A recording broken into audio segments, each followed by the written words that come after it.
Good afternoon. This is Akashvani and I am Abhishek Mukhopadhyay with the midday news.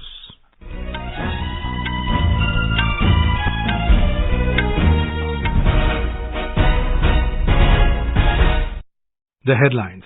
Prime Minister Narendra Modi hits out at opposition parties for continuously disrupting monsoon session of Parliament, says never seen such a directionless opposition.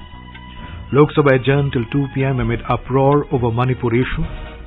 Parliamentary panel recommends setting up dedicated cultural heritage squad to recover stolen antiquities from India. President Droupadi Murmu to arrive in Bhubaneswar this evening on a 3-day visit to Odisha. Mosque committee moves Allahabad High Court challenging district court's order for ASI survey of Gyanvapi Mosque in Varanasi. And India's Srikanth, Kidambi and Prannoy win the first round matches of Japan Open Badminton Tournament in Tokyo.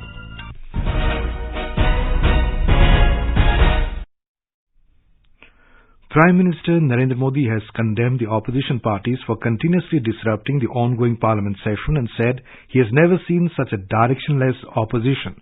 He criticized the opposition, saying that the behavior shows that they had made up their mind to remain in the opposition in the coming years. Mr. Modi stated this while addressing the BJP Parliamentary Party meeting held at Parliament House Complex. Briefing the media after the meeting, Parliamentary Affairs Minister Prahlad Joshi said the Prime Minister stressed that efforts should be made to make the country developed by 2047. He said Mr. Modi also asked to organize the Har Ghar Tiranga program on 15th of August in every assembly constituency. प्रधानमंत्री जी ने बहुत important एक कहा 2047 तक भारत विकसित राष्ट्र बनाना चाहिए. ये सब हमारा जिम्मेदारी है. With this dream and with a decision and with a resolution we should move ahead. हम यही सोचना चाहिए, यही सपना देखना चाहिए, यही एक्शन करना चाहिए. हर घर तिरंगा इस बार भी करना चाहिए और हर विधानसभा क्षेत्र में इसके लिए कार्यक्रमों को आयोजित करने के लिए माननीय प्रधानमंत्री जी ने कॉल किया है. Senior BJP leader Ravi Shankar Prasad informed that the Prime Minister expressed confidence that his government will again come into power in 2024. प्रधानमंत्री जी का भाषण बहुत प्रेरणादायी था. उन्होंने हम लोग को इतना उत्साहित किया कि मैं क्या बताऊं. बहुत मान है, बहुत गर्व है. उन्होंने साफ कहा कि विपक्ष का निर्णय स्पष्ट है कि वो विपक्ष में ही बैठना चाहते हैं. उनका चाल, चरित्र, चेहरा विपक्ष में बैठने का ही चल रहा है. The meeting was attended by several union ministers including Rajnath Singh, Nitin Gadkari, Piyush Goyal and Anurag Singh Thakur and BJP MPs. Logjam continued today in both houses of parliament over the issue of Manipur violence. The Lok Sabha and the Rajya Sabha have been adjourned till 2 p.m. following opposition uproar over the issue. In the Lok Sabha, when the House assembled for the day, the opposition members, comprising mainly of Congress, DMK, JDU and TMC, rushed into the well of the House raising slogans. They were demanding Prime Minister Narendra Modi's statement over Manipur violence on the floor of the House.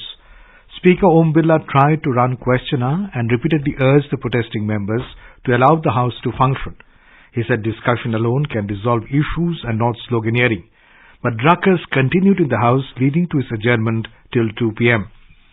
In the Rajya Sabha, when the House reassembled after first adjournment at 12 noon, opposition members continued with the sloganeering. Chairman Jagdeep Dhankar urged them to allow the House to function. He said questioner is very important to seek answers from the government. But opposition members continued with the protest. Mukul Wasnik of the Congress reiterated opposition demand of the Prime Minister's statement in the House on Manipur violence. Leader of the opposition, Mallikarjun Kharge, said the situation in Manipur is tense and the Prime Minister must come to the House.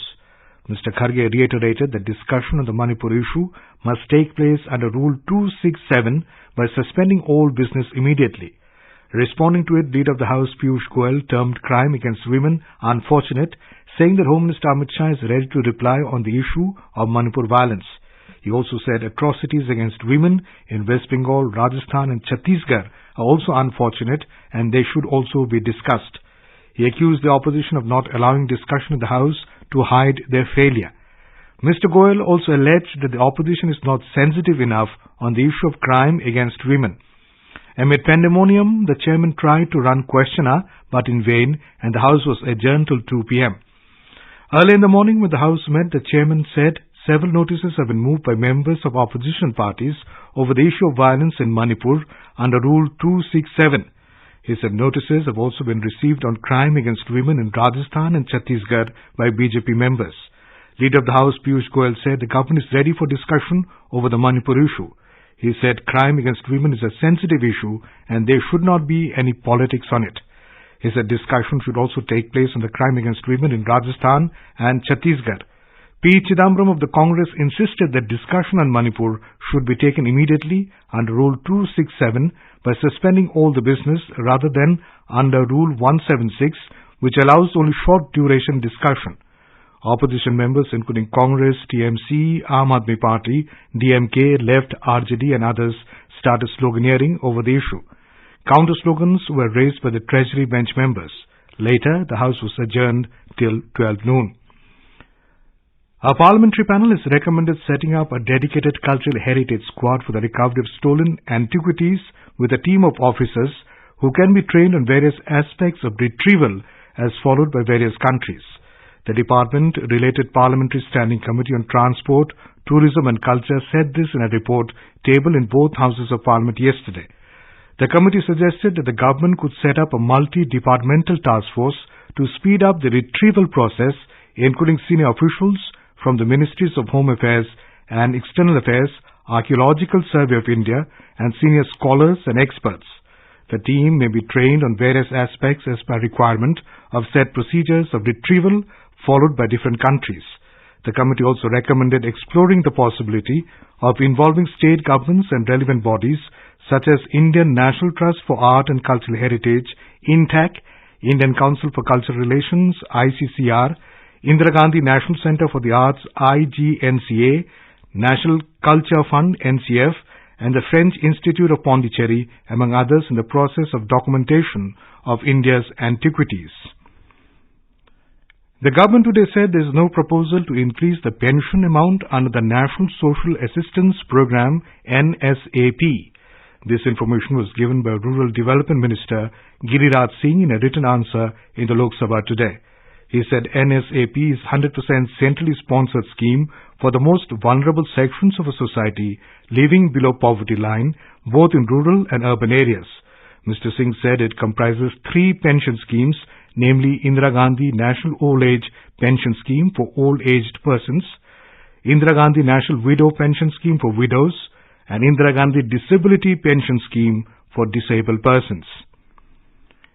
Union Minister of Rural Development Giriraj Singh has informed that over 6,68,42,000 job cards were deleted between 2021 and 2023 under Mahatma Gandhi NREGS program. In his written reply during the question hour in the Lok Sabha, the minister noted that these cards were deleted as they were found fake and duplicate. The other reasons cited were that the family holding the job card had shifted from the Gram Panchayat permanently or were not willing to work, and the reason given was that the job card was deleted after the person expired. The minister has clarified that the job cards were not deleted due to system error. This is Akashvani giving you the news. For quick news updates round the clock, follow us on our Twitter handle at AIR News Alerts. President Droupadi Murmu will arrive in Bhubaneswar this evening on a 3-day visit to Odisha. The President will interact with a group of medical students sponsored by Atut Bandhan family and lay the foundation stone for a new building block of Raj Bhavan Odisha at Bhubaneswar. Tomorrow, the President will grace the valedictory function of the 75th year celebrations of Odisha High Court at Cuttack. On the same day, she will address the annual function of SCB Medical College and Hospital Cuttack and grace the convocation of the National Law University Odisha at Cuttack.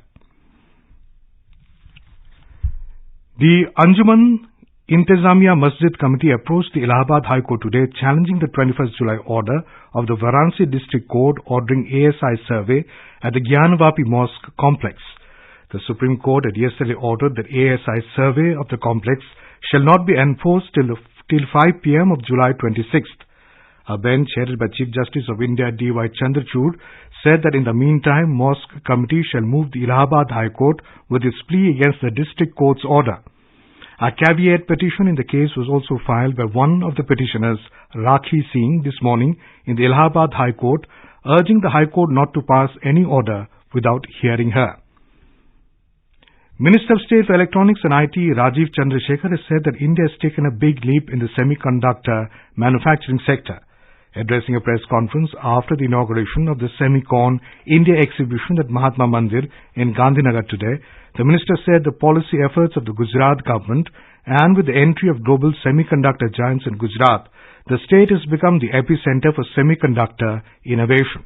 Having the second edition in Gandhinagar is a good way to communicate the tremendous successes that we have had in the last 15 months. That in the area of design, innovation and startups, in the area of research, in the area of talent, in the area of big global companies like Micron setting up their facilities and choosing Gujarat to be their partner, and in the tremendous amount of work that the Gujarat government has done in developing Dholera as one of the most globally competitive areas for semiconductor investments. Stressing upon the wide range of growth opportunities in the sector, the minister said the coming decade will be of semiconductors and electronics.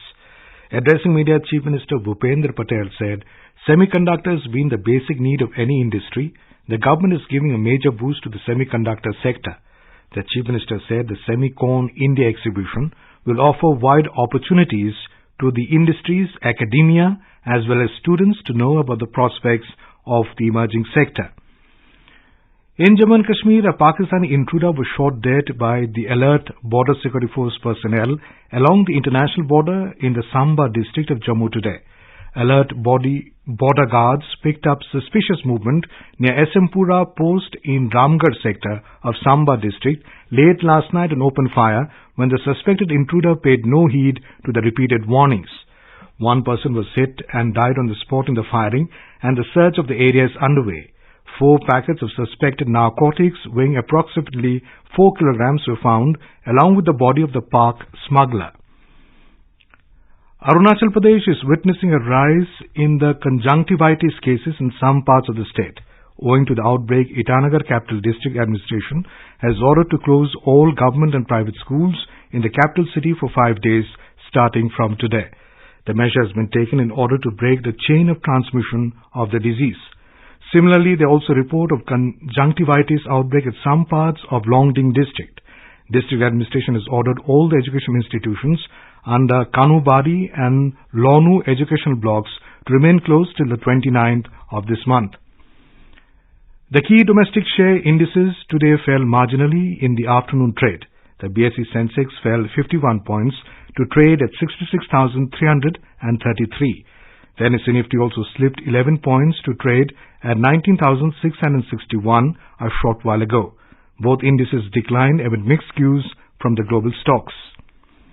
India's Kidambi Srikanth and Prannoy have entered the second round of the Japan Open Badminton Tournament in Tokyo today. While Srikanth prevailed over Taiwan's Chou Tien-Chen 21-13, 21-13 in the first round match, Prannoy defeated world number 15 Li Shifeng of China 21-17, 21-13. India's top women duo of Gayatri Gopichand and Trisha Jolie also entered the second round, defeating locals Yu Suizu and Sayaka Hobara 11-21, 21-15, 21-14. However, in the women's singles, Akarshi Kashyap lost a match to Japan's Akane Yamaguchi 17-21, 17-21. Mixed doubles pair of Siki Reddy and Rohan Kapoor also bowed out in the first round today.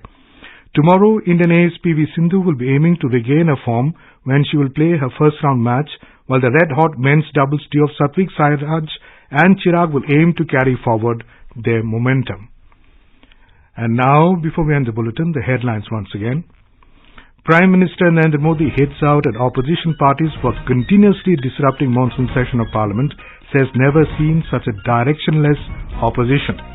Lok Sabha adjourned till 2 p.m. amid uproar over Manipur issue. Parliamentary panel recommends setting up dedicated cultural heritage squad to recover stolen antiquities from India.